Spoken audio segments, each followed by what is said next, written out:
Hello, welcome to Match Point Clubhouse. We are here at the end of the IPL encounter between Mumbai Indians and Delhi Capitals, and we have our fourth team confirmed for the playoff phases. Mumbai Indians with a comfortable 59-run win, and now they have a 3-point gap over Delhi Capitals with only one game to go in fourth place in the table. Comfortable win for Mumbai at the end. Yeah.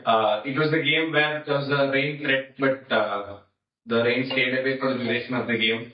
But the rains obviously had an influence on how the pitch turned out because it was under covers for most of the lead up to the game. So what did you see Mumbai's batting? Because 180, I think, was the above par total at the end. Yeah, in the end, it proved to be, yeah. So the way Mumbai Indians batter was struggling in the early days, particularly someone like Surya was a very fluent batter. That did tell us that it's going to be a very difficult bat to pitch in. But the difference, I know the margin of the win was like 59, 60 runs. But the whole game's momentum changed in the last 2 overs of the Mumbai Indians batting. They were, I think, 130 odd at the end of 18th over. But Namandeep and Surya, they just flipped completely. Also, we have to say that the pitch was more in favor of the spinners. So, because the last 2 overs of the Delhi was bowled by Pacers, they just went after it completely. They scored 48 runs, like an array of boundaries across all parts of the ground. Surya actually declined to take a single in the last over to keep strike, and that proved to be a smart choice because he kept on hitting boundaries.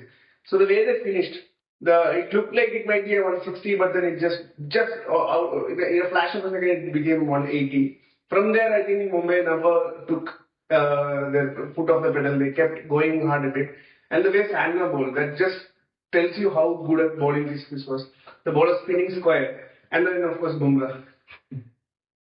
That even Duplessis at the end of the game, while speaking with the broadcaster, suggested that momentum that Mumbai got with those 48 runs in the last 2 overs, that just took them through the second innings. Delhi's batting obviously this season has been very iffy. Duplessis has been injured for most parts. KL Rahul has been their only shining light through the season. Ashutosh Sharma obviously has played a few knocks here and there. And today they didn't have Akshay Patel. Correct. The captain missing out due to illness. So all in all, it's been a bad batting season, we can say, for Delhi. And today was another day where they couldn't make it count. A lot of wickets falling in clusters in the beginning. I think one good thing for Delhi is their young Indian batters have shown. Vipraj Nigam playing his first IPL season. He has had these knocks, cameos, 15, 16 ball cameos where he's taken 30, 40 runs.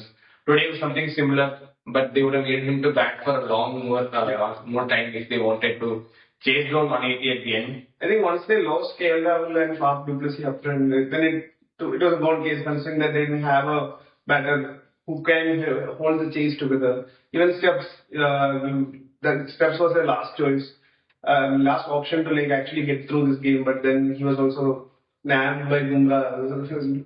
An off-cutter. We have seen him do that so well, particularly against South African batters.